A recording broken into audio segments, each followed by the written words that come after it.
El 90% de mis pacientes son mujeres y las mujeres vienen con problemas, cuestiones de pareja, decir, los hombres no escuchan.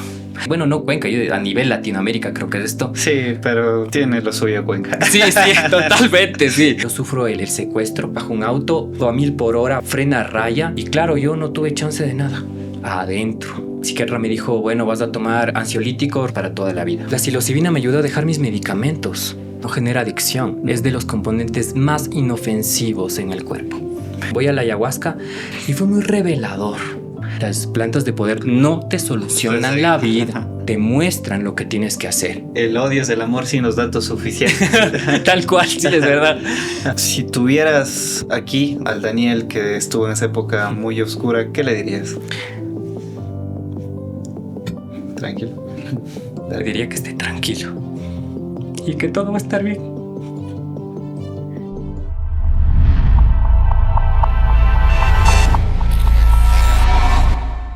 Gente linda, ¿qué tal? ¿Cómo están? Sean bienvenidos a otro episodio más de Ya Cuenta Cuenta.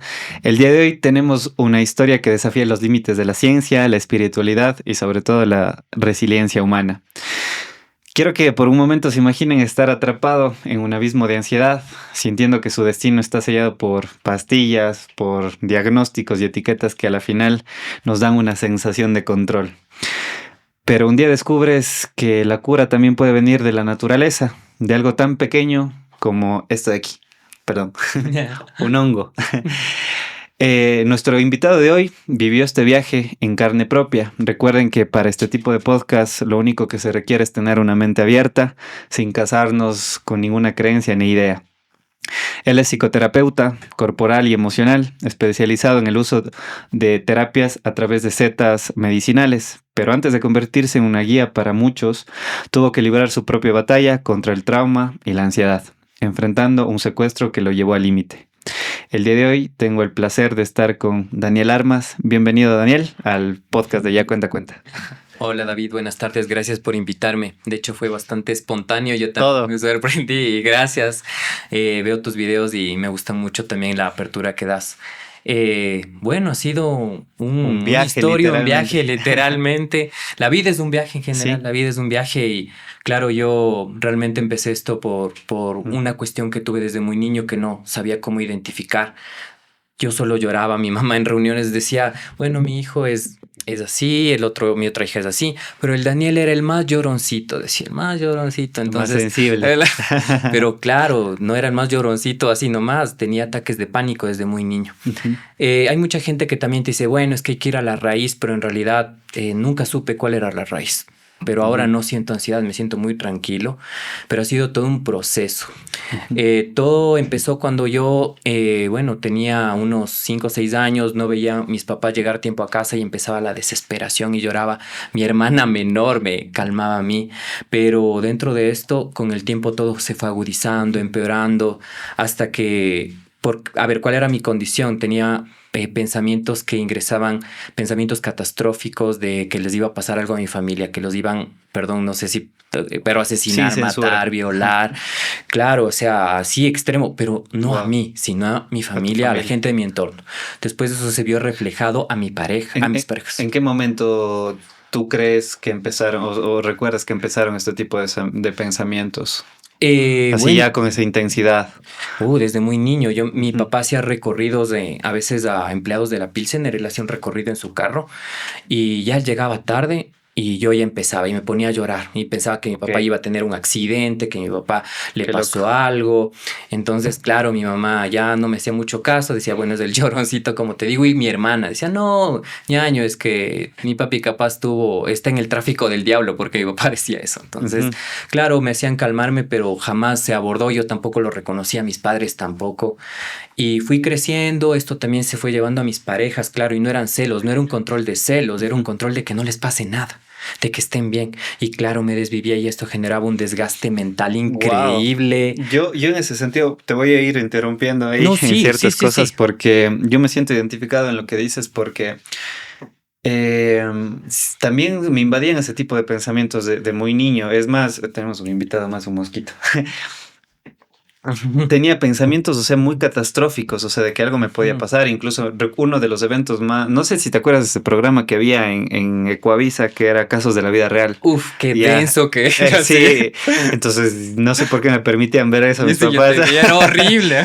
Y recuerdo que sabían, bueno, nos pegamos un par de viajes a Quito Ya. porque el padre putativo de mi papá eh, vivía allá, trabajaba Ya. allá. Entonces yo recuerdo que un día antes de eso veo que un programa de estos de casos de la vida real, donde hubo un accidente en el bus. Ya. Entonces yo el día del viaje me puse a llorar y dije, hijo de pucha, me va a pasar Sara. algo con mi papi, nos vamos a morir, nos van a asaltar, va a pasar algo heavy. Y me acuerdo, incluso tengo una foto de ese día que estábamos parados en la puerta de ella, Ya. y yo con gafas, pero todo esto era rojo de haber Claro, llorado. ya. Entonces, al igual que tú, o sea, me ha pasado ese tipo de cosas. Hubo una época en mi vida donde yo no podía dormir desde de muy chiquito, o sea, 12 años, mi padre ya no había estado aquí, y no podía ni siquiera dormir con la luz prendida. Necesitaba que alguien esté a mi lado. Rafiña, ¿podemos abrirle la ventana para ver si así se va? O sea, que se vaya el mosco. Entonces, imagínate, o sea, ese tipo de pensamientos a la final del día siempre estuvieron, pero Claro. nunca sabía cuál era el origen. O sea, la preocupación excesiva, el no poder dormir, el estar preocupado todo el tiempo, el sentir que algo le puede pasar a tu mamá. Mi mami trabajó en una época en Solca, salía y no venía a la hora que tenía que llegar y yo ya... Y eso se extendió, o sea, no es que fueron solo de niño. Con mi hermano pasó una época igual. Por ejemplo, ya cuando empezó a tener la mayoría de edad y todo eso, empezaba a salir, empezaba a tener sus amigos, normal, ¿no? Y yo era, ¿dónde estás? ¿A qué hora vienes? Solo avísame, claro, que todo está bien. Con ese miedo, ¿no? Pero preocupaciones excesivas que tenía con la gente que sentía, tenía un vínculo emocional muy fuerte. Exactamente. Ajá, entonces me identifico completamente contigo en ese sentido. Y también con mi hermano, imagínate, estudiamos en el mismo colegio, obviamente no en el mismo curso por ser gemelos, decían que no es ético, pero cuando salía, mi mamá decía, es que ustedes tienen que volver juntos y salir juntos. Entonces éramos 3.000 en un colegio fiscal, búscale va mi hermano entre 3.000. Claro, era también esa ansiedad que era de esperarle a él, hasta que en un punto yo me cansé y dije, bueno, creo que mejor ya crecimos cada uno por su lado ya con el pasar de los años. Y después fue el evento. Bueno, yo empecé un proceso emocional también en el que me sentía muy deprimido. Yo salí de mi casa cuando tenía 21 años, tenía muchas discusiones con mi madre y la relación era insostenible. Además que la ansiedad también desgasta incluso la relación de los vínculos. Claro, de 19 años tuve una relación muy, muy mala, tóxica de lado y lado, o sea, con este control también, con este miedo de que suceda algo. Y bueno, empecé un proceso, al inicio empecé como con una especie de curso de PNL que me ayudó como a descargarme, pero claro, ahí empezó todo. Fui a convivir con quien en ese momento era mi pareja, que ahora es una de mis mejores amigas. Qué curioso. Y es, de hecho es lo que te decía, ella es una de mis mejores amigas, yo soy el padrino de su hijo. Wow. Entonces, claro, nos llevamos tan bien, pero lo que pasó es que ella también estaba muy metida en el activismo, le gustaba todo, y yo me vinculé, pero... yo sufro el secuestro porque trabajaba yo para una agencia de turismo, una mayorista, y teníamos que viajar a Cumbaya, una parte de Quito, y yo vivía en el sur. Entonces atravesé toda la Simón Bolívar, que es una avenida gigante, y yo vivía recién por el sur, yo no conocía muy bien, me bajé en un sitio que la persona el cobrador que le dicen, el que está en ese bus, me hizo bajar, dijo, baja recto y llegas a Cumbaya caminando, y así, bueno, empecé a caminar, y claro, en ese momento bajo un auto, pero estaba... a todo, a 1000 por hora, baja, frena a raya. Y claro, yo no tuve chance de nada. Adentro. Wow. Entonces, eran 7 de la mañana. ¿Qué edad tenías ahí? Ahí tenía 26 años. Hijo, ahorita tengo 36, fue hace 10 años. Bueno, ya van a ser 11. Entonces pasa eso y claro... todo el día me echan gas en la cara, me quieren robar, me estaban como picando con un destornillador, así, no me apuñalaban, pero era como que me intencionaban querer hacerme daño. Pasaron toda la mañana torturándome y queriendo sacarme dinero, me robaron el teléfono del trabajo, la computadora del trabajo para la reunión, y después de eso me botaron en un parque al frente del terminal de Quitumbe, que es un parque donde aparece la gente muerta o la asesinaban, y me botaron nuevamente gas en la cara, y yo... a ciegas saliendo de ahí, me ve un guardia de un conjunto y después sale una chica, me presta el teléfono, le pude llamar en ese momento, como te digo, a mi expareja. Por suerte su trabajo era cerca, me vino a ver, claro, yo estaba con quemaduras en el rostro, la ropa no servía para nada, manchada, estaba asustado. Pasé un año encerrado en pánico, pero mal plan. O sea, ya venías de situaciones de pensamientos catastróficos y eso lo que hizo es disparó nada más. Pero, fue el gatillazo, pero exponencial. Claro. Entonces... Y simplemente, o sea, no es que, o sea, fue al azar, te bajaste, te cogieron o en algún momento te dijeron algo o entendiste que te estuvieron, porque ese tipo de situaciones es como te hacen cerebro, como se dice en la calle, ¿no? No, que yo creo que me encontraron así al azar, porque justamente yo me acuerdo que mientras iba en el auto en el secuestro seguían robando gente. Contigo ahí. Conmigo ahí. Puta. Seguían robando gente. Entonces era con los que se encontraban. Multitasking esos manes. Sí, aunque suene gracioso ahora. Claro, ahora me río, ¿no? Pero claro, yo en ese tiempo me volví el amo de casa. No podía salir. De ley. Y en un tiempo, claro, ahí fue cuando empecé a entender que la ansiedad dirigía mi vida. Le decía justo a mi expareja, le decía, oye, siento esto. Dijo, sí, es ansiedad. Empecé a manejarla yo como por mi cuenta, respiración. Ella también me calmaba. Su jefa también era muy buena, me decía, porque fines de mes ella se tardaba más del horario, justo como dices tú con tu novia. Entonces yo le iba a ver a su trabajo, pero vivía re lejos, a pesar de que estábamos en una parte central del centro sur.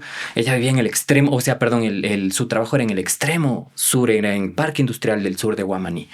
Entonces yo iba y una vez me acuerdo clarito, fue este evento. Y yo dije, basta. Estaba yendo para allá y mientras iba decía, yo no quiero ir. ¿Pero qué me lleva allá? Yo no quiero ir. En el fondo yo no quería estar ahí.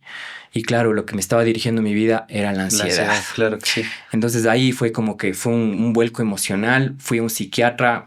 Y bueno, yo sé que tú eres psicólogo clínico por lo que vi en tu perfil, pero lamentablemente dentro de estos procesos de medicina, la psiquiatría y los psicólogos con los que me encontré fueron muy hostiles. El psiquiatra me dijo, bueno, vas a tomar ansiolíticos, risperidona y paroxetina. Y después de eso, una vez ya un año en tratamiento, me dijo, yo le dije, bueno, ¿me puede bajar la dosis? Porque ya me siento mejor. Y me dijo, no, tú vas a tener que tomar pastillas para toda la vida.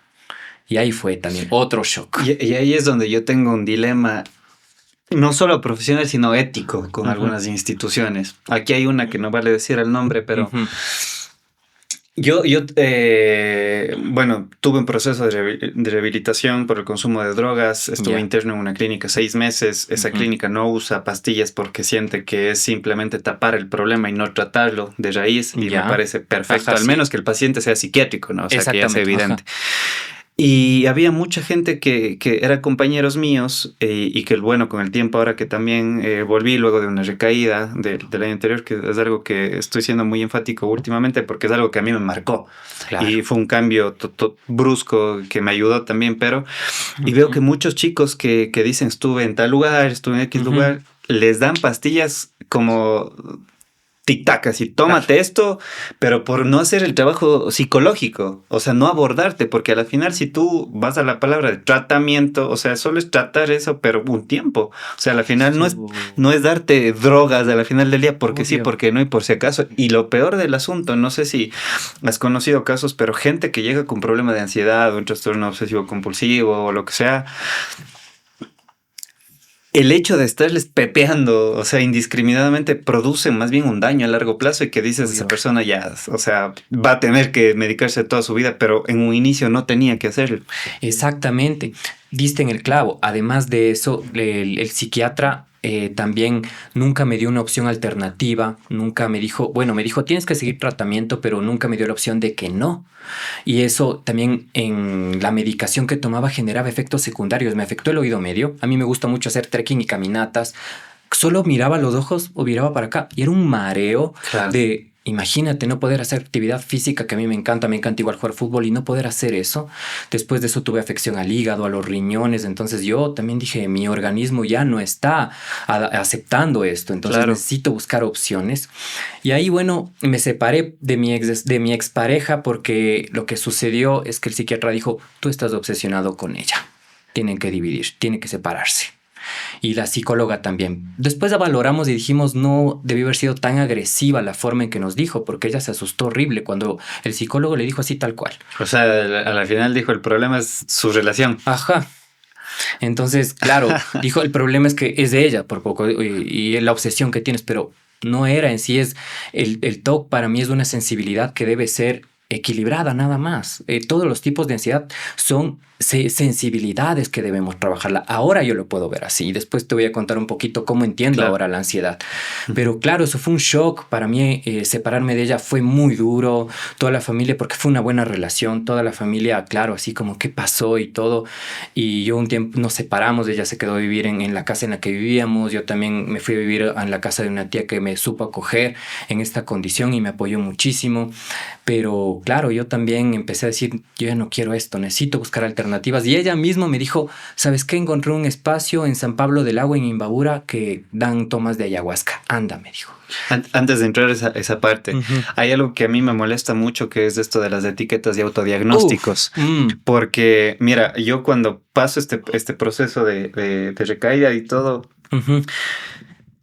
Yo estuve 4 años sin consumir ninguna sustancia, o sea, fumaba tabaco y por ahí energizantes, que es al final el reemplazo de, tú te vas a las clínicas de rehabilitación, la mayoría es café, tabaco, energizantes, porque al final sustituyes un hábito y eso es algo que lo tengo clarísimo hoy en día, ¿no? Pero no me sentía bien. Daniel, o sea, era como que, ¿qué pasa? O sea, ya me drogaba, me sentía Velasco, ahora me dejo de droga, igual me siento mal. O sea, ¿qué está pasando? O sea, evidentemente el problema no está afuera, eso lo tengo claro, pero ¿qué es? Entonces, fui a terapia, estuve un tiempo con una psicoanalista que me ayudó un montón a resolver un montón de cosas de mi vida que las entendí y como que logré equilibrar ciertas cosas, pero igual era como que algo falta. O sea, siento que hay algo ahí. ¿Por qué? Porque yo soy de las personas que, por ejemplo, yo no sé, encuentro una actividad, me hiperfocalizo en eso, pero a las semanas como que necesito otra cosa. Me aburro rápido. Pero y en un momento las críticas que recibía de personas externas era como tienes falta de disciplina, procrastinas mucho, o sea, tú eres el problema. ¿Por qué etiquetar es lo opuesto a entender? Y es mucho más fácil. Exacto. Y tenía problemas también en mis relaciones, todo eso. Entonces llegó un punto donde esta recaída me llevó a decir, necesito algo más. Incluso necesito una valoración neuropsicológica, así sea para que me digan, oye, no es nada de eso, hay que trabajar por acá. Y resulta que cuando me hago la valoración me dicen que tengo un TDA. TDA y una patología dual, que es el TDA y un trastorno de ansiedad generalizada. Entonces, que eso estuvo primero antes de la adicción. Que a lo largo de mi vida, al no encontrar herramientas para autorregularme, entonces encuentro la sustancia y digo, esto es. Entonces, claro, obviamente no es sano hacerlo compulsivamente. Entonces, y de hecho, la mayoría de personas que tienen TDA llegan a desarrollar una adicción. Entonces, cuando encuentro esto, por eso para mí, Felipe Webster, que es mi neuropsicólogo, fue mi profesor en la universidad, por eso confío mucho en su trabajo, me quitó un costal. Porque dije, hijo de pucha, o sea, es esto, o sea, pero lejos de decir, y es lo que pasa con la mayoría de psiquiatras y psicólogos de aquí en el país, hay sus excepciones, pero es como que tienes esta edad, entonces eres así. Ajá. Te etiquetan cuando tu diagnóstico debería ser una brújula. Eso. Nada más. Ajá, digo yo, ¿no? Sí, porque te encasillan y con la etiqueta dicen, es que TDA es de este tratamiento, TOC es de este tratamiento, trastorno límite de personalidad es de este tratamiento, consumo caótico de sustancias es de este tratamiento, y generalizan que toda la persona con esa etiqueta debe seguir el mismo camino. Y como tú dices, es una brújula. Y para mí la terapia eso es lo que me gusta, porque es como una especie de arte. Tú vas jugando con esto a través de entender y de escuchar a las personas, porque cada uno tiene su historia y es tan distinto que sí pueden haber cosas similares, pero cada persona es diferente incluso en su sensibilidad, en su forma de concebir la vida, en su experiencia, en la cultura en la que se ha desarrollado. Entonces es importantísimo eso. Y bueno, como te decía... Claro, bueno, llegas al tema este de tu pareja, te dice que la ayahuasca y todo. Me dice que vaya a la ayahuasca. Voy a la ayahuasca, claro, hice 2 noches seguidas. Hice viernes y sábado. Viernes tomé en la noche, después descansé todo el sábado en la mañana, sábado en la noche nuevamente. Y fue muy revelador. Me dio mucha información. Me ayudó a reducir toda la ansiedad que tenía. Obviamente, yo sí lo hice responsablemente investigando de cómo puedo hacer que no se contraponga el medicamento que aún continuaba consumiendo, que era la paroxetina y risperidona. No hubo ningún efecto secundario, más bien me ayudó muchísimo. Y bueno, yo seguía en este proceso de encontrarme, de caminar, me sentía más tranquilo, pero también me di cuenta de que también la ayahuasca se volvió un escape. Claro, entonces, al final es un atajo. Ajá, entonces, y claro, la gente en este mundo que todos queremos rápido, en el mundo de la inmediatez, todos queremos resultados de ese rato, entonces dije, ya, esto es. Sí, llegué con mi familia, les conté, y sí, la ayahuasca, y yo promocionándola, sí, perfecto, pero yo no me daba cuenta que necesitaba integrar y ordenar toda Todo esa ese... información que venía, porque es Ujú. muy valioso, y yo sé que los taitas, porque nos comparte un taita que le quiero muchísimo, Taita Juan, que comparte, él es del Putumayo Alto, de Sibundoy, y una vez le fui a visitar, igual es un ser humano maravilloso, es carpintero, de hecho, nos recibió en su casa muy amablemente y agradecido eternamente con él, pero claro, dentro de la tradición y su cultura, ellos toman yagé desde que, bueno, yo le digo yagé o ayahuasca toman desde muy niños, pero la gente de ciudad necesita otro proceso.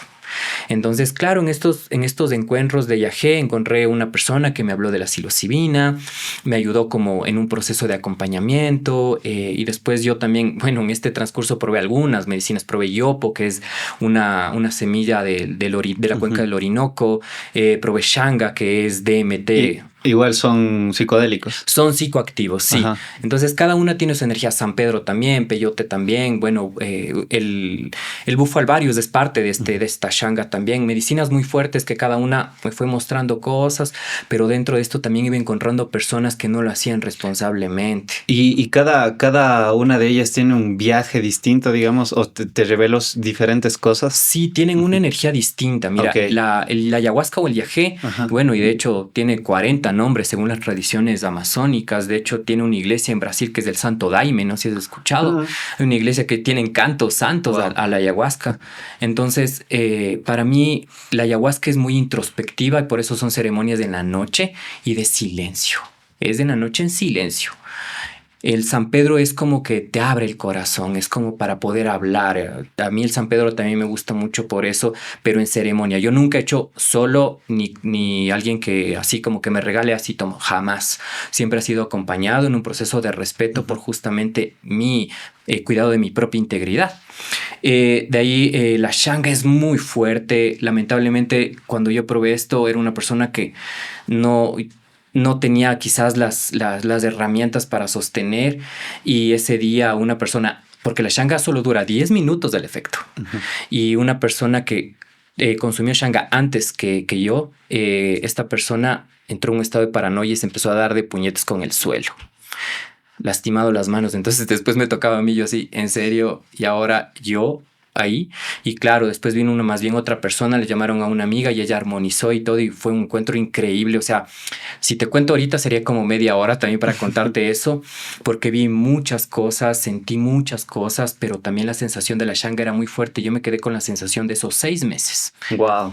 pero a veces también me despertaba en las noches como, "Ah, me falta el aire", así como que sentía, y Ujú. después me tocaba el corazón y decía, no siento mi corazón, pero estoy respirando, estoy Ujú. bien. Ok. Entonces, claro, nadie me supo explicar qué pasaba y en eso de la shanga se despertó una memoria infantil muy, muy fuerte, muy dolorosa. Ah, un evento traumático que Ajá. subiste. Y claro, nadie me supo sostener ahí. Y ahí también comprendí, y ese rato, además también mi expareja, la misma que me sugirió la ayahuasca, me sugirió la shanka, porque fue justo en pandemia. Y claro, yo encerrado, ya estaba como ofuscado, dije, necesito algo. Eh, yo pasé 2 horas con ella hablando para que me calme porque pasé toda la madrugada llorando y no paraba de llorar, pero no era un llanto así normal, era un llanto desconsolador, roto.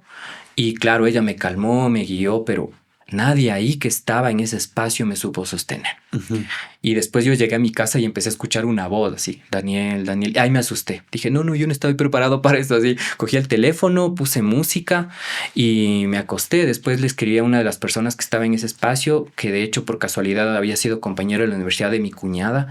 Y él me dijo, no, sí, a veces se abren portales con estas medicinas y capacidades y cualidades para otra, le puedes preguntar. Es que al final del día, lo que yo entiendo, y a mí me ha pasado eso porque también he probado psicodélicos, o sea, al final del día es como que bajan tus resistencias. O sea, Obvio. porque al final todo se reprime, ¿no? Todo va al inconsciente y el rato que tú consumes un psicodélico es como que la puerta se abre, ¿no? El ánfora ahí pase o salga. Entonces comienzas a ver cosas que están ahí, pero que obviamente por tus mecanismos de defensa, esa parte un poco racional, digamos así, Muy de tu racional. cerebro, sí, lo racionaliza como lo justifica. Por eso hay gente que dice, pero no me acuerdo de mi infancia. Lo dudo. Ajá, sí. O sea, está muy reprimido porque Claro. quizá hay eventos muy dolorosos que tu cerebro, o sea, como nuestro cerebro está diseñado para sobrevivir, no para hacernos felices. Exacto. Entonces la fiel lo reprime y dice, pucha, esto no te sirve para tu supervivencia, entonces mejor reprimamos. Y como tú dices, pero hay que tener mucho cuidado porque puede que no estés listo para ver aquellas cosas que te pueden mostrar estas plantas. Eso, porque en tal caso, si alguien me guiaba y todo, hubiese sido diferente. Hubiera sido diferente. Pero yo estaba solo en mi casa. Claro, yo dije, ya me volví loco, sí, te juro, ya me volví loco. Entonces, claro, y le paré. Incluso mi expareja, ella también dejó de consumir medicinas 1 año porque ella se despersonalizó. Ella decía, es que siento que nada es real. Y además es como, mira, cómo puede afectar a nivel personal y emocional. Imagínate que sientes eso, dejas de tener un sentido de la vida. Entonces ella tuvo que recuperarse así. Ella, bueno, ahora es terapeuta transpersonal, pero fue muy complejo también. Entonces, en base a esas experiencias, yo dije, creo que esto necesita un acompañamiento distinto. Apareció la formación de psilocibina en mi vida por una persona igual que encontré en ayahuasca. Le agradezco mucho a Alejandra Rueda. Hicimos la formación, encontré mucha gente valiosa y esto fue lo que me cambió la vida. En realidad, la psilocibina fue una puerta opcional a poder dar una solución, por así decirlo, para mí primero y para poder transmitir mi transformación, lo que yo pude entender y lo que yo sentí y entiendo ahora sobre la vida en la gente. Y claro, hay procedimientos, ahora todo es muy, realmente tiene un proceso también técnico. Después de eso también me asesoré con un psiquiatra argentino que él me supo explicar todo el funcionamiento de la psilocibina en el cerebro, porque afecta justamente la corteza prefrontal que está encargada del aprendizaje. Entonces, toma decisiones. Ajá. Y lo bueno, que nos hace ser humanos, básicamente. Exactamente. Entonces, claro, ¿qué es lo que hace el honguito? Lo que hace la psilocibina primero es una energía muy amorosa, eufórica, a diferencia del yagé, que el yagé también es fuerte, es como que te lanza la flecha la ayahuasca. El San Pedro es amoroso, la Shanga es intensa, también dicen que es la medicina del amor, pero claro, para mí es demasiado fuerte. Pero el honguito es muy amigable, es muy amistoso y de hecho son los niños de luz, según todo el conocimiento mesoamericano. María Sabina, que también de hecho los utilizaba, y hay mucha gente popular dentro de los medios musicales que iba, por ejemplo Jim Morrison, los Beatles, todos estos personajes también que estuvieron en estos procesos de encuentro con los honguitos.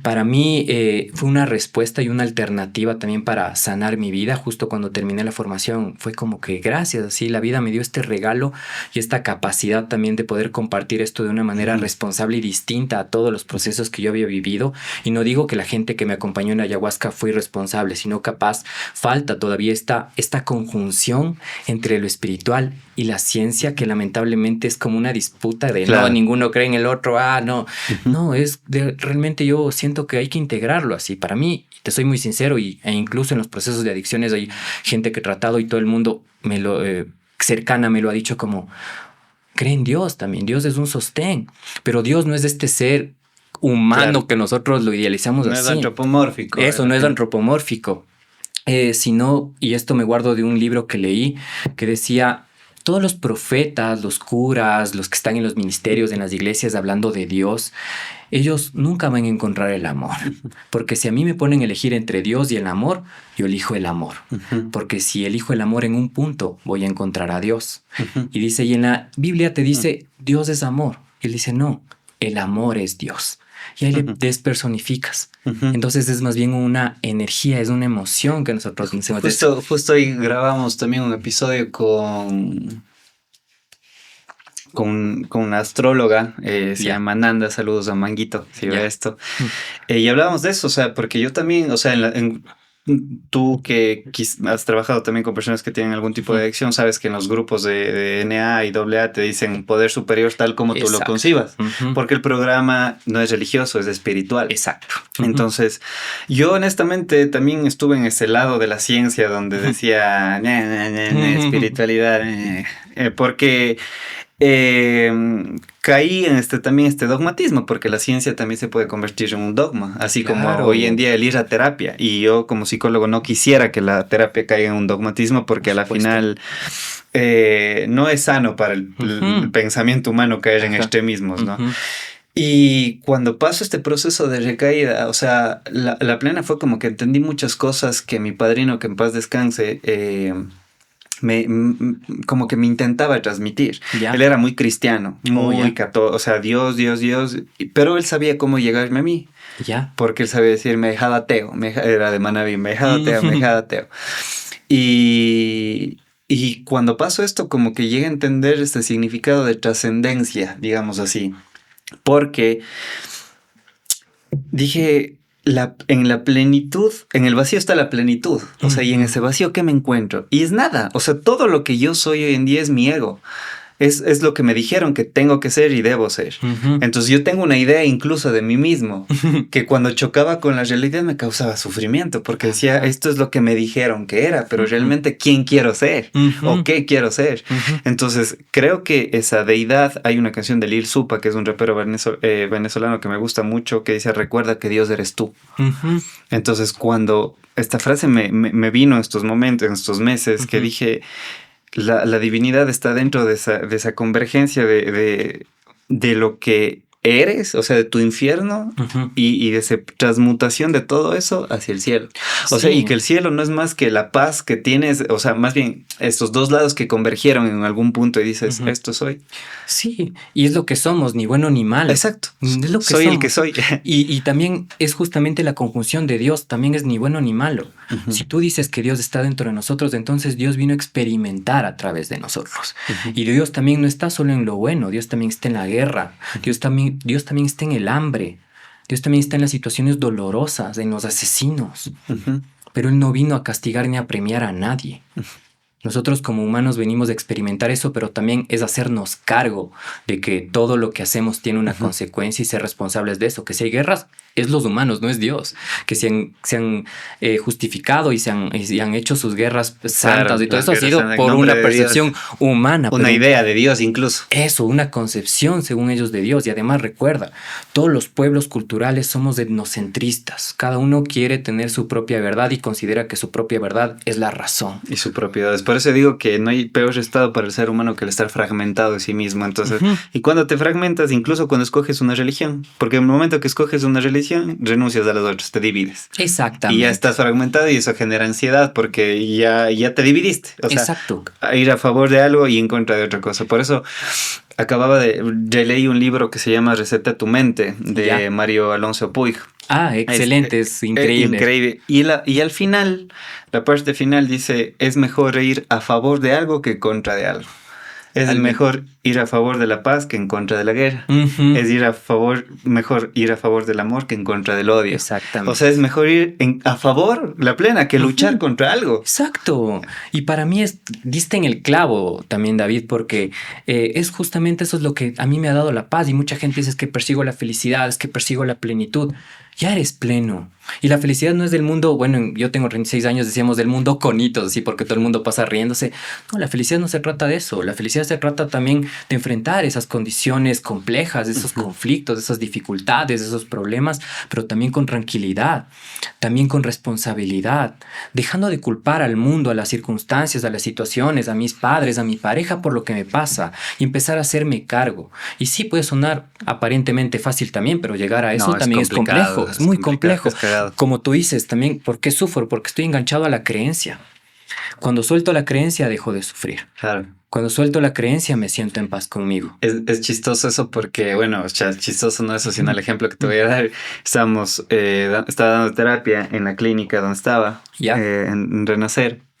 Para mí es un lugar muy bonito y siempre digo que uno si quiere ver un milagro vaya a una sala de terapia porque hay un montón de gente que ha cambiado su vida a través de ese encuentro consigo mismo, ¿no? Porque el internamiento más allá de... O sea, para mí el internamiento funciona porque te aísla del consumo y te da chance a la desintoxicación, pero el internamiento es ir adentro tuyo. Exactamente. O sea, es internarse y decir, hijo de pucha, todo esto soy y qué voy a hacer con esto, ¿no? Entonces hablábamos de las creencias precisamente y les ponía el ejemplo que así me cachan, digo, con respecto a las relaciones de pareja. Ya. A nosotros ya se nos vende una idea que en la relación tu pareja tiene que ser fiel. Tiene que ser fiel o debe ser fiel. Entonces, el momento que esa persona es infiel, sufres. Porque se te vendió una idea de que tiene que ser fiel. O de que siempre tiene que estar contigo. Exacto. Entonces, o si es que me ama, no tiene que irse. Mentira. O sea, ¿por qué? Porque es una creencia. Y como tu creencia chocó con la realidad, te causa sufrimiento. Exacto. Y son los deberías, ¿no? Y esas exigencias. Exacto. Porque una idea se convierte en una exigencia al final. Exactamente. Y claro, entonces es que mi papá debería ser así. El colegio, la vida debería ser así. El mundo debería ser. El presidente debería ser así. No va a cumplir nada de lo que porque tú crees. Es tu idea. Exactamente. No, y es irreal. Entonces, para mí es importante también ser realistas en esto. Ahora también te soy muy sincero. Dentro de estos espacios que te digo, agradezco mucha gente. Cierra más, Rafinha, la ventana, por favor. Disculpa. Agradezco mucho esto de que la gente me acompañó como en ceremonias. Yo también yo cuando hago algo me meto de cabeza, así, porque yo dije, necesito sanarme, entonces yo quiero hacer todo lo posible por estar bien. La psilocibina me ayudó a dejar mis medicamentos. La psilocibina me ayudó a estar tranquilo. La psilocibina me ayudó también a entender muchas cosas en mi vida. Y después de esa formación yo también entendí que necesitaba hacer otras cosas. Yo trabajaba en la Católica. Justo el 31 de diciembre del 2022, sábado, me acuerdo clarito, me llega un email diciendo, se acaba tu contrato ahorita. Nadie me avisó ni 15 días antes, después me quisieron, y además yo siendo muy buen trabajador, siendo responsable, y para mí fue un baldazo de agua fría. Entonces dije, bueno, yo tenía la formación de psicoterapia y yo tenía mucho miedo de hacerlo, te soy muy sincero, e incluso de cobrar, de decir, bueno, este es mi trabajo. Pero después con el tiempo, sabes que yo viví un 2022, estos 2 últimos años para mí fueron la revelación de hacer lo que estoy haciendo ahora y de estar aquí en Cuenca, porque tuve una ruptura amorosa muy, muy fuerte con una persona que yo también tenía mucha expectativa y claro, las expectativas, ¿no? Las ideas. Y dale, y claro, así entregarlo todo y además ella también estaba en depresión y yo le intenté salvar, error. Entonces, terminé muy, muy mal. Y yo regresé a Quito solo, estaba viviendo solo, pero algo dentro de mí me decía, tienes que ir donde tu papá. Y yo y mi papá habíamos tenido una discusión, no nos hablábamos 5 años. Entonces, mira, él migró, nos reencontramos después de 15 años, medio teníamos comunicación, mi papá tampoco es que es tan expresivo. Después tuvimos una discusión porque yo empecé a estudiar antropología en la Católica y después de eso fue como que hubo un lapsus en que dejamos de hablar, pero yo dije, no, yo quiero volver a hablar con él. Y además también tuve una discusión con un primo, 10 años y no nos hablamos. Así que me comuniqué con los dos, son de un pueblo que se llama Pimampiro, por Imbabura, por el Valle del Chota. Y claro, ahí sí te digo, el mejor terapeuta que he tenido ha sido mi papá. Sanamos tantas cosas juntos y me dijo tantas cosas de lo que él veía en mí. Y él fue la persona que me impulsó a hacer todo esto que estoy haciendo. Si yo tengo empatía como mi emprendimiento terapéutico, él es el que me guió, él es el que me dijo qué hacer. Si los colores, todo, él me ayudó. Y además él creyó en mí, entonces él me dijo, ya, dale, lánzate. Y empecé a tener terapias en Ibarra. La familia de mi papá, unos primos de él me recibían, agradecimientos también a ellos. Y de hecho son de apellido Moreno. Y también tengo un primo de ellos que es David Moreno. Saludos a ellos, a Marcelo, a Alex también. Tocayo David. Entonces, ellos me abrieron las puertas. Mati, igual, agradecidos infinitamente yo agradecido infinitamente con ellos. Y ahí empezó todo. Y después encontré gente maravillosa que, claro, empezó a referirme. Yo también, te soy muy sincero.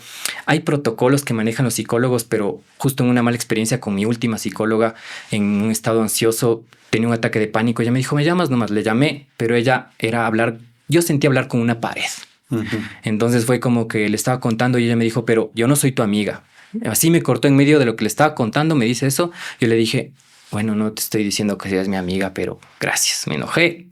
Nos vemos. Y para mí también fue esto no es para mí. Yo necesito también algo más humanista. Por eso esta línea de terapia que yo hago es una línea Gestalt. Entonces es un acompañamiento desde lo emocional y por eso la empatía para mí no es ponerme en el puesto del otro porque yo no soy David. Claro. Es aprender a escuchar. Bien. Muchas gracias por eso, porque ya que tocas el tema, o sea, tanto sobre información sobre la psicología y pseudo psicólogos que hay en redes sociales, dicen que la empatía es ponerse en un lugar del otro y es totalmente mentira. O sea, tener empatía es la capacidad de escuchar y saber por qué eso le afecta a él. ¿Cuál es su historia de vida? ¿Por qué ese evento en concreto a ti te genera un conflicto? Exacto. Porque ese evento en concreto, por ejemplo, una ruptura amorosa o que pierdas el trabajo, yo puedo decir, ya nada. Pero a ti es como que si se te acaba el mundo. Claro. Entonces dice que es ponerse en el lugar del otro. ¿O qué pasaría si eso te pasa a ti? Pues a mí me vale verga que me hayan votado. Claro. O sea, y él le afecta. Pero entonces es entender o sea, ver el mundo a través de los ojos de la otra persona. Exactamente. Y eso es complicado. O sea, es un ejercicio que no todos están dispuestos a hacerlo. Exactamente. Y no es nunca ponerme puesto el otro. Yo no soy David. Yo no sé la sensibilidad de David. Yo no sé la historia real de David. Yo estoy haciendo una interpretación de cómo llega y lo que en su narrativa yo entiendo, ¿no? Voy entendiendo y voy desglosando también ciertas cosas. Entonces, todos estos procesos para mí, lo que dices, para mí ha sido como romper mucho con cuestiones también muy estructurales de la psicología, muy estructurales de la psiquiatría, y que también siento que la gente necesita ser escuchada, es lo único que quiere. No pide nada más. Yo doy más aquí terapia emocional y la gente quiere ser escuchada. Nada más. Tengo un primo, Javi, que le manda un saludo, le quiero mucho, ese man. Porque siempre que le cuento algo, yo tengo que terminar lo que le cuento con una frase de ¿qué opinas? Porque si no le digo, él se queda callado. Y en algún momento digo, ¿por qué te cuento eso? ¿Por qué no me dices nada? Así digo, a mí me parece una falta de respeto opinar sobre algo que no me han pedido mi opinión. Y al final puede que solo quieres que te escuche. Claro. Y es como que tienes razón. Entonces yo con él sé que tengo que decirle, oye, ¿tú qué opinas o qué piensas tú? Claro, por supuesto. Y eso también viene de una práctica, de un ejercicio. De escuchar. De escuchar, de aprender a escuchar. De hecho, uno de los problemas que he visto aquí en Cuenca que me ha ido bien como procesos de pareja, todas las mujeres... El 90% de mis pacientes son mujeres. Y las mujeres vienen con problemas, cuestiones de pareja, decir, los hombres no escuchan. Nunca me escuchan. Entonces hay una dinámica aquí también. Bueno, no Cuenca, yo a nivel Latinoamérica creo que es esto. Sí, pero tiene lo suyo Cuenca. Sí, totalmente, sí. Ajá, entonces es como esto de que también muy vinculados a la madre, así como un apego incluso no tan equilibrado, por ponerle esa palabra. Y hay mucha gente que malentiende el concepto de, pero es que yo vivo aparte. Eso no tiene nada que ver. O sea, incluso tu trauma no resuelto con tu mamá te vincula a ella. Exactamente. Y claro, porque la idealizas también. En cambio, cuando les bajas del pedestal, le dices, es un ser humano que tiene un rol o tuvo un rol en mi vida, pero ya no lo tiene. Te desvinculas, cortas ese cordón umbilical. Exacto. Ajá. Y para mí es súper importante esto porque le bajas del pedestal, somos... Mi mamá, mi papá son tan seres humanos como yo. Claro. Entonces empezamos también más allá del juicio, porque a veces los hijos también somos muy duros con los padres, pero más allá del juicio es comprender que, yo siempre les digo, ¿cómo están tus relaciones? Yo no digo que tengo que tener las relaciones de colores con todo el mundo y ser amigo de todo el mundo o íntimo ahí de todo el mundo, pero si yo reconozco, si es que no me llevo bien con mi mamá... Chuta, este mosquito... Eso, bueno, estamos trabajando paciencia y tolerancia. Tal cual. Si yo le digo como a mi mamá, bueno, yo reconozco que quizás no tengo la mejor de las relaciones con ella, pero reconozco reconozco que tengo que mantener mi distancia, que me tengo que cuidar mi tranquilidad, pero eso es mi paz. No tengo que llevarme con mi mamá íntimamente, sino también reconocer que las relaciones saludables requieren sus límites, su espacio, y que para mí eso es eso es una relación saludable. Incluso tener la confianza de manifestarle lo que te incomoda a ti, a esa persona. Eso. Y mucho, no, es que es mi mamá. Yo, por ejemplo, hay una imagen que se hizo, no viral, pero muy popular también, que decía, yo no quiero ser el chuta y ahora y si se entera mi papá, sino necesito llamarle a mi papá. Eso. Y eso solo se construye a través de este entendimiento y una relación sana que tú puedas generar con tu hijo, porque al final también venimos de una escuela de palo, golpe y desconfianza, y es mejor mentir o decir o esconderlo, porque a la final del día a nuestros padres también les educaron de esa manera. O sea, y cuando tú entiendes eso, por eso me hace mucho clic lo que estás diciendo, porque al final es entender qué vivieron ellos para que hayan sido de la manera que fueron. Y como dice Jean-Paul Sartre, no somos lo que decidimos hacer con aquello que hicieron de nosotros. Exactamente. Y nosotros tenemos el poder, la agencia de poder ejecutar esos cambios, de poder hacer diferente mi historia y romper con esto que quizás viene no solo desde mi abuela, sino mucho más en el tiempo, bueno, llevándolo en el tiempo de la familia, de los linajes, puede no solo ser desde mi abuelo, sino infinitamente mucho más atrás. Claro, Mucho más atrás. Si vas a sacar el hilo, bocha, te tardas toda tu vida. Sí, y bueno, para mí, por ejemplo, cuando yo hablaba de mi papá con de la psilocibina, mi papá dice, ¿qué es eso? Así. ¿Y qué eso se fuma? Una vez llevé, porque iba a dar terapia, y digo, mira, esto es la psilocibina, yo tengo la psilocibina pulverizada. Voy a dar esto. ¿Y eso se fuma? Y yo le digo, no, esto se ingiere, es comestible, hago cierto protocolo. Y me dice, ya. Entonces yo también le supe explicar y él también rompió ciertos paradigmas sobre el consumo, porque él también decía, no, es que la ayahuasca te lleva y te vuela. Y digo, no, nunca pierdes la conciencia cuando consumes un enteógeno, cuando consumes un psicoactivo que obviamente está controlado y es natural. Y justamente eso, esta palabra de controlado, ¿cuál es la diferencia que hay entre consumir la psilocibina en este caso, ¿no? Con una intención terapéutica a cuando la consumes porque sí? Porque como te digo, yo lo he consumido en mi mente, no me autoengaño también, como decir, chuta, es terapéutico.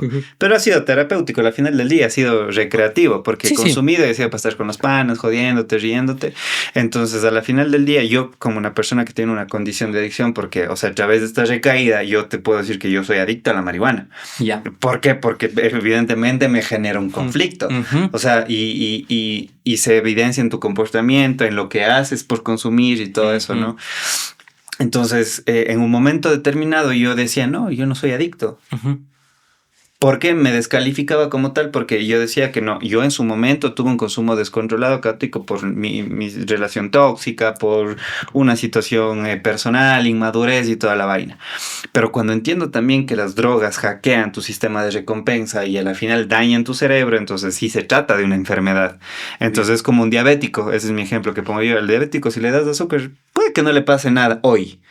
Pero lo más probable es que se muera en algún momento. Claro. Entonces lo mismo con esta condición de adicción. O sea, la sustancia al final está aquí, no pasa nada. Pero el momento que yo la ingiero, ahí es donde me genera un conflicto. Sí. Entonces, ¿cuál es esa diferencia de hacerlo recreativamente? O sea, quizá ya está implícito, pero quiero tú, a través de tu experiencia, hacerlo terapéuticamente. Bueno, de manera lúdica, sí, muy bonita la experiencia. Puedes tener muchas revelaciones, muchos insights. Yo lloré muchísimo. Pero exactamente, también te libera. Pero después de eso, por ejemplo, si es que yo tengo consumo caótico de sustancias, ingiero psilocibina, tengo un bienestar de 3 o 4 días, que eso es lo que dura, y después vuelvo a la adicción, es como estoy perdiendo todo el potencial que tienen las medicinas o plantas de poder. Y ahí viene el acompañamiento, porque no es solo te doy la macrodosis y ya estás bien. Yo hago un proceso también de integración post-consumo. Hago sesiones terapéuticas post-consumo. Ok. Porque si no, es que ahí viene lo irresponsable, es lo que te decía, es como, toma la medicina y allá. Entonces, qué loco, que no pasa solo con eso, sino también en la industria farmacéutica. Tómate, ya vendrás de aquí un año. Totalmente, tal cual. Entonces, que se vuelve un paliativo, un escape. No estoy afrontando las cosas. No estás tratando la enfermedad, solo el síntoma. Exactamente. En cambio, cuando yo hago un acompañamiento, hago una cita previa valorativa, ver el contexto de la persona, en qué estado llega a nivel mental, emocional, físico. Y además de eso, también tienen una intención. Siempre dicen, bueno, tengo problemas con mi pareja, quiero tratarlo. Ejemplo random, ¿no? Pero también, yo que sé, quiero tratar mi adicción, quiero tratar el duelo de mi padre que no lo he podido superar, quiero tratar una ruptura amorosa, quiero tratar también el propósito de mi vida, quiero tratar mi ansiedad. Y realmente en estos últimos días ha llegado gente que vienen de otros espacios que aparentemente son terapeutas con plantas de poder. Les dejan súper mal, no hay integración. Es más, a una le dijeron, es que tú ven a hacer círculos con nosotros y porque eres bruja, sí, ya tienes poderes y la palabra y no sé qué. Pero ella está en una condición médica crítica, tiene cáncer, tiene mucho dolor. Imagínate, es gente que se está aprovechando también de ese dolor y lo único que hace es... Claro. Nada más, no les interesa nada más, no les interesa el bienestar de la gente. Les interesa llenar espacios en su círculo, nada más. Entonces eso no tiene un propósito. Para mí, yo por eso también, bueno, quizás llegue mucha gente a ellos, pero también les informo y le digo también en este podcast a la gente, infórmense bien, cómo es el profesional, incluso cómo es su relación con la vida, cómo habla de su familia. ¿Por qué? Porque he visto mucha gente incluso que comparten en ceremonias, pero tienen una vida de hijos abandonados. Después de eso también que sí rezan bonito en la ceremonia o van a la montaña a hacer búsqueda de visión, pero cuando vuelven a tomar alcohol, vuelven a ser violentos, vuelven a ser agresivos o a consumir sustancias. no sirve de nada, es incoherente. Y además de eso, yo como terapeuta me sentiría un mentiroso si es que les digo a la gente, oye, yo hago esto, y les digo a la gente, además de eso, ¿con qué derecho les digo con qué tienen que vivir? ¿Cómo tienen que vivir? Yo a la gente le hago un ejercicio reflexivo, porque la gente tiene su propia respuesta y su sabiduría. La gente ya sabe. Lo que hacemos es sostener para que la gente pueda tomar esas decisiones que cambien su vida y empiece también a cambiar sus hábitos, que es muy complejo. Ahora te dan las recetas que los 21 días, que los 15 días, que da mil cosas, claro. Pero un hábito es complejo porque justamente viene esa palabra, me he habituado a eso. Y todo eso también requiere de un cambio no solo de práctica, sino emocional. Y de entendimiento. Totalmente. Claro. Entonces, para mí todo este proceso es de mucha responsabilidad y yo lo manejo muy profesionalmente, o yo lo veo así, que no es como dejar a la gente suelta. Claro que hay gente que también dice, bueno, ya me siento bien, hay gente que solo viene a la macrodosis, yo les digo, mira, tú pagaste por esto, y hay gente que también no vuelve, igual les pregunto cómo siguen y todo. Hay gente que le ha ido muy bien, hay gente que continúa también en su proceso, han regresado también a tener una segunda o una tercera sesión con macrodosis, pero no en espacios de tiempo prolongados, porque necesitamos esa integración. Y yo les digo igual, si no quieres seguir terapia conmigo, es necesario que continúes integrando esto en un proceso terapéutico. Y antes de que continúes, esto no me soluciona la vida. Las plantas de poder no te solucionan la vida. Lo que hacen es como una llave de conciencia que te muestran lo que tienes que hacer. Por eso es importante la terapia integrativa. Tomar la decisión de, yo qué sé, divorciarte, o tomar la decisión de viajar, tomar esos riesgos que quizás tú mismo te estás impidiendo como vivir, porque esta vida, mira, yo aquí en Cuenca vine desde cero. Y es un riesgo que tomé y me he ido bien, pero también porque me lancé. ¿Y qué pasaba si me quedaba en la casa de mi viejo, asustado, con miedo, inseguro? No iba a suceder nada, ni siquiera nos hubiéramos conocido, David. Entonces, claro, los riesgos más bien me han llevado a tomar siempre una iniciativa a que todo va a salir bien y que, bueno, después de todo, si es que sale mal, voy a aprender, así que al final también sale bien. Claro. Entonces, es como un aprendizaje que yo he aprendido y como también un ejercicio de entender cómo la gente necesita comprender que no hay resultados inmediatos, que todo requiere de un proceso, de un trabajo, de constancia. Yo te cuento de lo que me pasó desde niño y yo creo que mi proceso lo llevo desde niño. Mi mamá era muy conflictiva a veces y salía con cosas muy fuertes cuando mi papá migró y yo era el terapeuta. Yo ahora lo veo y yo con mi mamá mediaba, no sé cómo, no me digas cómo. Yo mediaba con mi mamá y dialogaba y decía, mami, pero cuéntame. Yo de muy niño asumiendo también esa responsabilidad, pero yo decía, creo que desde niño tuve esta virtud de poder conversar con la gente, de poder hablar con las personas y de decir, bueno, quiero ayudar, y esto para mí se convirtió en un servicio. Y también darle la vuelta a mi historia, que pudo haber sido muy dolorosa. Resignificarla, ser resiliente, reconectar con la gente de mi vida desde otro lado. Oye, Daniel, es que chuta, aquí mucho que decir, ¿no? Sí, A la final del día, yo creo que esto que consideramos como bienestar precisamente es eso, ¿no? El estar bien.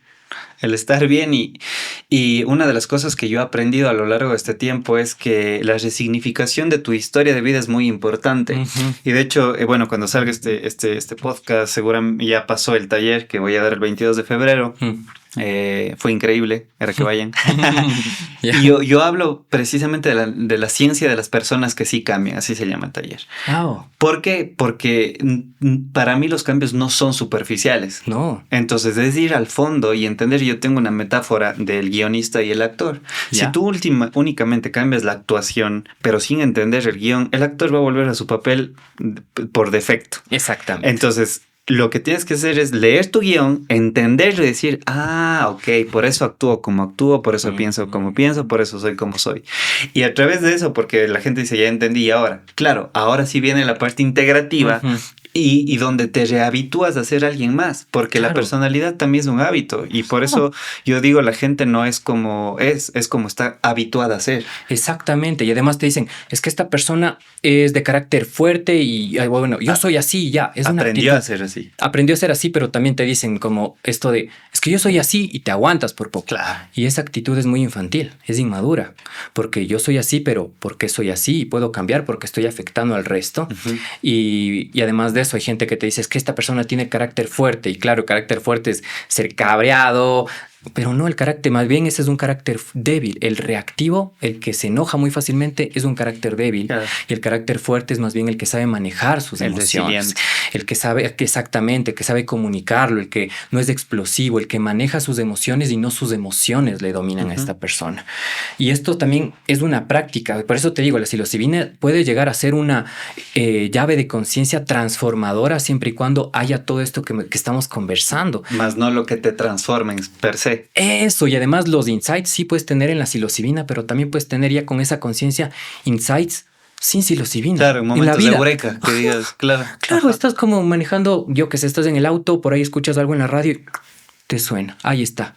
Pasó, te cambió el chip ahí, te diste cuenta de algo, empezaste a tener conciencia de lo que está pasando. Esto te lleva también a una conciencia plena de todo tu entorno. Todo el mundo te dice, bueno, Dios está en todo, como te decía, Dios es amor, el amor es Dios. Entonces está en todo y para mí la vida no te grita, no te grita dándote mensajes, la vida te susurra. Y te susurra para decirte mensajes muy claros, pero estamos tan distraídos afuera y no estar conmigo. Me hiciste acuerdo de una frase que decía, la voz del inconsciente es sutil, pasa susurrando y no se va a callar hasta que la escuches. Exactamente. Ajá. Y bueno, yo también tengo una frase dentro de estos procesos. Yo sé decir, dentro de tu historia de dolor, en el fondo, hay un mensaje maravilloso de amor. Solo tienes que encontrarlo y eso te transforma. Es que al final el odio es el amor sin los datos suficientes. Tal cual, sí, es verdad. Entonces, claro, para mí la psilocibina es una respuesta. Obviamente hago un filtro porque no todas las personas pueden consumir. Personas que tienen antecedentes de esquizoides, de paranoia, trastorno límite de personalidad, bipolaridad.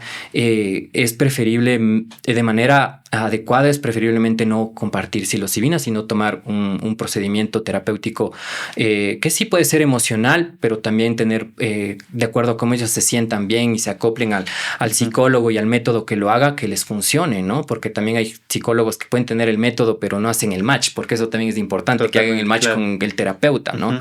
Entonces, para mí es de muchísima responsabilidad, David, que esto se maneje de manera adecuada.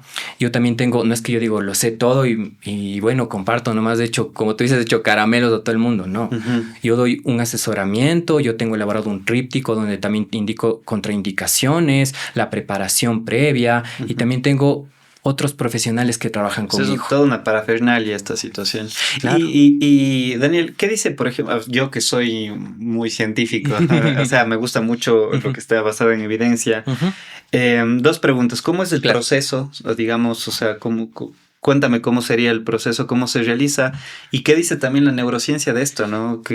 ¿Cómo está avalado esto a nivel científico también? Bueno, el proceso, gracias igual por la pregunta. Bueno, el proceso realmente yo lo desarrollé en consulta con este psiquiatra argentino, pero realmente no me gusta como contarlo porque hay gente que también no han desarrollado y después es como que, perdón, pero soy como muy receloso de la información, así, porque me ha costado años de entenderlo, me ha costado también mucho tiempo investigar y no solo eso, sino también dinero, tiempo, movimiento. Entonces, el protocolo que yo lo hago es un protocolo muy que personal. Ajá, sí es personal. Tengo otros compañeros que en Quito, sobre todo uno de mis mejores amigos que ya vamos a empezar a mover acá más psilocibina en Cuenca, más procesos terapéuticos, ¿no? Entonces, claro, hemos como también conversado cómo maneja su proceso y mi proceso y nos damos una retroalimentación. Pero para mí sí es de resguardo porque después la gente dice, yo sé, claro. y te dan y claro, no tiene el conocimiento. Ahora a nivel científico, ¿cómo funciona? La psilocibina es un compuesto que tiene ya el hongo, lo ingerimos vocalmente, bueno, no sé cómo se denomina, lo ingerimos por la boca. Lo comes. Ajá, lo como. Bueno, yo te doy pulverizado porque además de eso yo doy te doy el peso dosificado. Sí, una macrodosis media yo manejo que es de 2.5 gramos, que es la indicada, es un encuentro más o menos de unas 5 o 6 horas, ¿no? Es el efecto. También puede extenderse dependiendo de la persona. Es asimilada por el estómago. bueno, la ingieres, llega al estómago, es asimilada por el hígado, se transforma en psilocina y la psilocina es del psicoactivo. A través del torrente sanguíneo llega, como te decía, a la corteza prefrontal y se conecta con un neuroreceptor que se llama 5-HT2A. Y ese neuroreceptor es justamente el que nos ayuda a comprender de diferente perspectiva el trauma, el duelo, la ruptura, el conflicto y te da apertura. Y hay mucha gente que con eso también tiene encuentros espirituales. Por ejemplo, justo subí historias esta semana de 3 pacientes que le hice terapia cuando fui a votaciones en Quito, y claro, el primero era, ya me estoy levantando a las 5 de la mañana, perfecto, está empezando a tener la iniciativa del cambio de hábito. Otra persona que le hice microdosis, igual quiteña, ella me dice, bueno, estoy viendo la luz al final del túnel, ya no me siento cargada de tanto peso y me siento con más energía. Y la última persona me decía, hice por fin las paces con Dios. Sentía que estaba peleado con Dios. Y claro, ahora les estoy haciendo un acompañamiento post-consumo para que puedan sostener eso que han iniciado. Entonces, esa sería como la explicación más técnica y básica. Obviamente, la psilocibina todavía hace falta como muchos estudios. Yo creo que tiene más componentes, pero en Estados Unidos ya tienen clínicas de tratamiento con psicoactivos. Obviamente, hay cuestiones que aquí todavía no se han desarrollado. Hay amigos que lo están desarrollando en Quito, como con ketamina, aunque yo tengo cierta aversión a la ketamina porque también genera adicciones. Claro. Pero hacen trabajo con ketamina, con LSD, con ayahuasca, con San Pedro. Pero yo realmente, para mí, hacerlo solo con psilocibina ha sido como la respuesta indicada. Yo no creo que necesito más.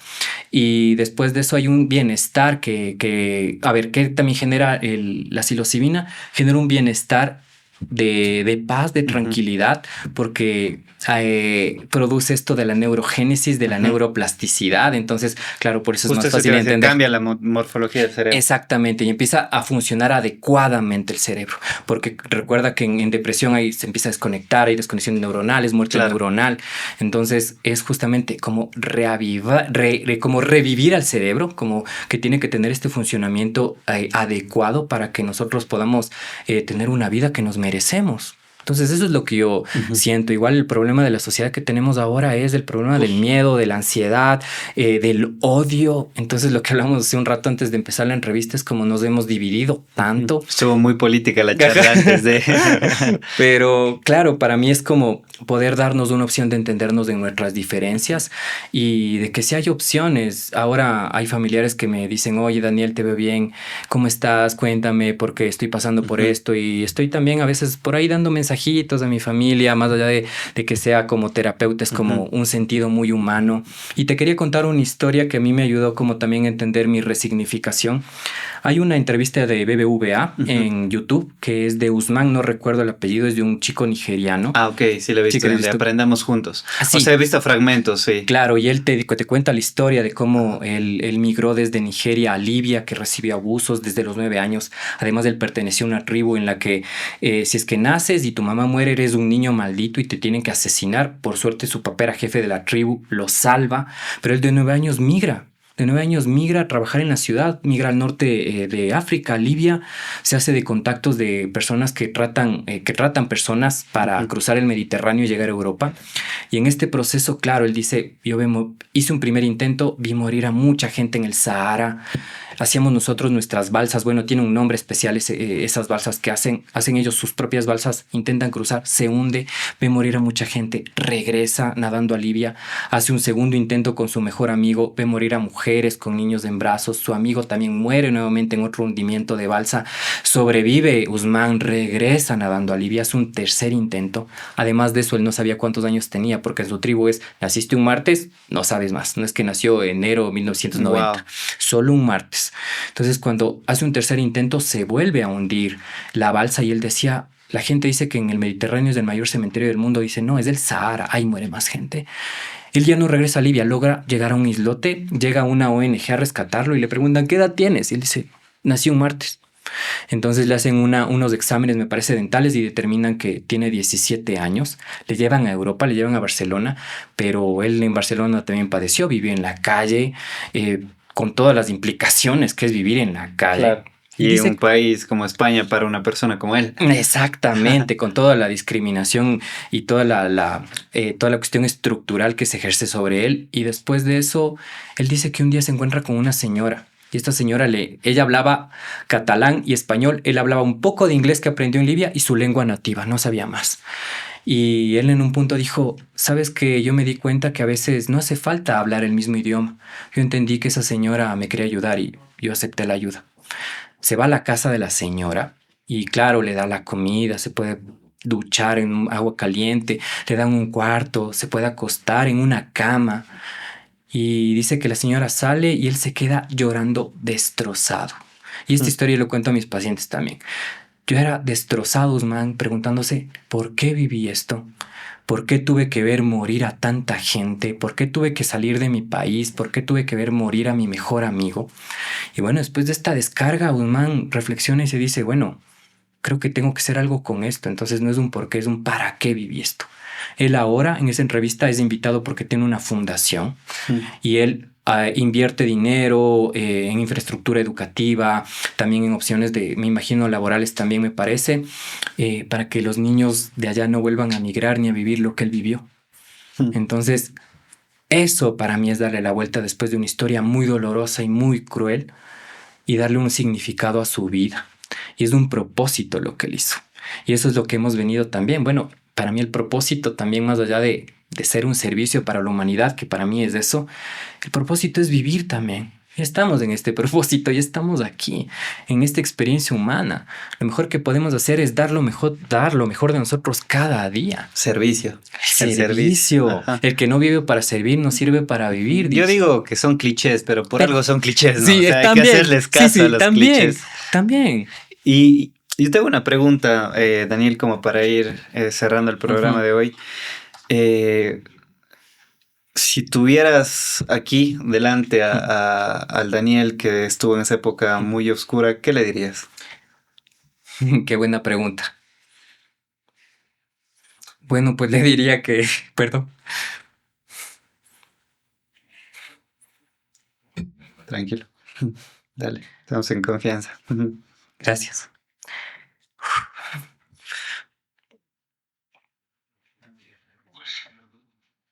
Bueno, pues le diría que esté tranquilo, que todo va a salir bien y que todo va a estar bien. Gracias. Perdón. No, está bien. Creo que solo uno es conocedor del propio infierno que vive, ¿no? Claro. Entonces, el otro día veía una imagen de tomado una foto de una avenida, ¿no? Y full carros, un tráfico, pero con etiquetas chiquitas de aquí, su papá se murió, acá tenía su mamá, acaba de ser detectada de cáncer y cada uno una historia diferente. Uf, sí. Y fue como revelador, por eso te hago esta pregunta, porque Qué buena a pregunta. la final solo tú sabes lo que viviste Claro. y sabes lo que te sirvió.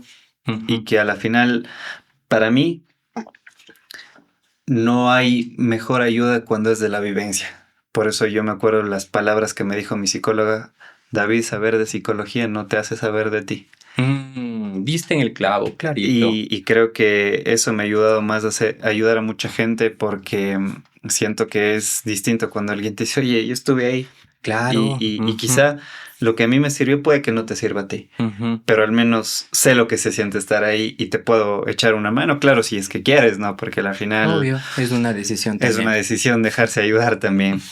Yo te agradezco mucho, Daniel. Yo a ti. Y gracias por tu vulnerabilidad. A la final del día creo que eso es lo que nos hace humanos y conectar con la gente. Creo para mí que no hay emoción que nos conecte más con otros que el dolor.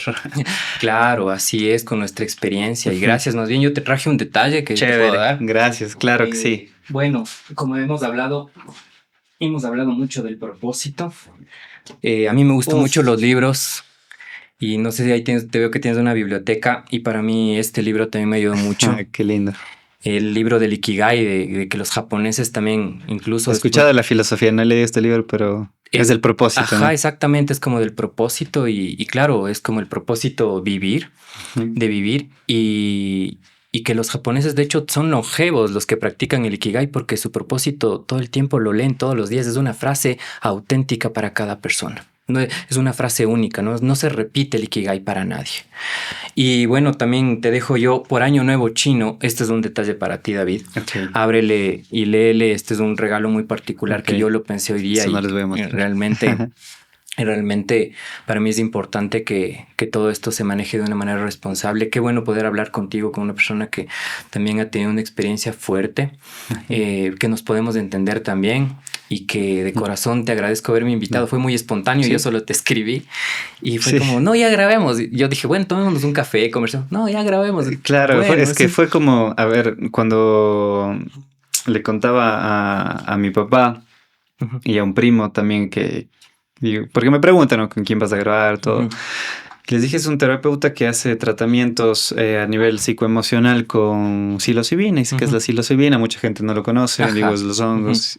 Y fue como, pero tú pasaste ese proceso y digo, o sea, esa es mi realidad. O sea, yo viví eso y yo viví lo que es una adicción y todo, pero hay gente que le puede servir y precisamente el propósito de Ya Cuenta es no cerrarnos a nada y que la gente sea la que decida. Y además de eso, perdón que te interrumpa, David, la psilocibina no genera adicción, es de los componentes más inofensivos en el cuerpo. Entonces es una opción que, bueno, quizás antes la consumí de otra manera, pero también en el futuro se presentó de otra manera, de otra forma, y ahora de una, no sé, de una forma también responsable y adecuada que me invita a poder hacer las cosas diferente. Y ayudar a mucha gente también. Exacto. Y nada, Daniel, nuevamente muchísimas gracias. Creo que las cosas cuando son espontáneas salen full chéveres. Hermoso. Todo está perfectamente conectado. Y nada, algo que quieras decir finalmente, quizá. Bueno, lo que quiero decir es que la gente también se puede abrir a esto, que no es una cuestión de drogas, no tiene nada que ver con una droga, mucho menos recreativa, es un proceso terapéutico responsable y que se informen también de las personas que están compartiendo. Sé que estas personas sí va a ir gente a estas personas, pero también investiguen, infórmense bien. Si quieren información, también lo ideal es que vean a profesionales adecuados, igual como te digo, vean su vida, vean cómo se llevan con las otras personas, cómo se relacionan. Entonces no es vender humo. Claro. Es desde mi experiencia, como tú dices, y no hay mejor forma de ser terapeuta que lo vivido. Totalmente. Y gracias, David, igual. No, a ti, Daniel, muchísimas gracias y tomo también las palabras de Daniel para esto. Como siempre digo al final de cada episodio, no se queden con nada de lo que hablamos aquí. Esto no es la verdad absoluta ni pretende serlo, sino más bien un espacio de reflexión donde ustedes vayan, lean, saquen sus propias conclusiones, desarrollemos este pensamiento crítico, no nos polaricemos, que hoy día la sociedad está cada vez más polarizada. Sean ustedes quienes lleguen a esa conclusión propia, ¿sí? Y nada, eso ha sido todo por hoy. Espero que lo hayan disfrutado tanto como yo. Nos vemos en un próximo episodio de Ya Cuenta. Hasta la próxima. Chao.